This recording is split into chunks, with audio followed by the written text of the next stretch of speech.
This is why I want the people to listen, because these people were facing, 3 deaths, and now she's bitter because that happened, and now she's alone. But let's continue with the story. And you know what's exciting, John? The reason it's so important that everyone continue to listen to the story is because we are going to discover that God was doing things that Naomi didn't know about. And it's going to be such an encouragement. Everyone is going to be encouraged when we understand the end of the story.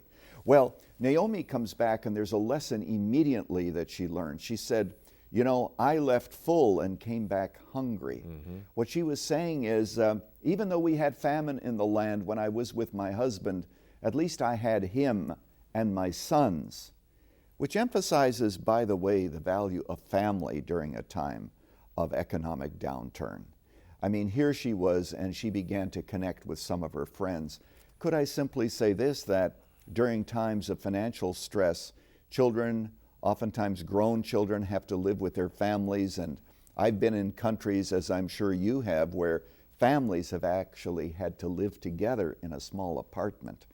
Financial difficulties and economic difficulties really show us the value of depending on one another. Yeah, isn't it true now that 28% of college students in our country are living with their parents? Exactly, and they're doing that, of course, because they can't find jobs, etc. But there's something else here. As the story progresses, we know that Ruth, who came back with Naomi, ultimately falls in love with a man by the name of Boaz, and what you have here is a romance take place.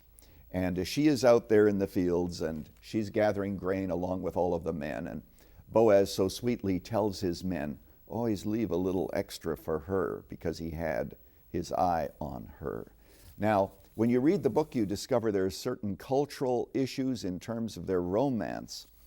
But the point that I want to leave before we go to break, John, is that when we come back, we're going to be discussing and talking about the grace of God through all of this, and what God actually had in mind as a result of a famine.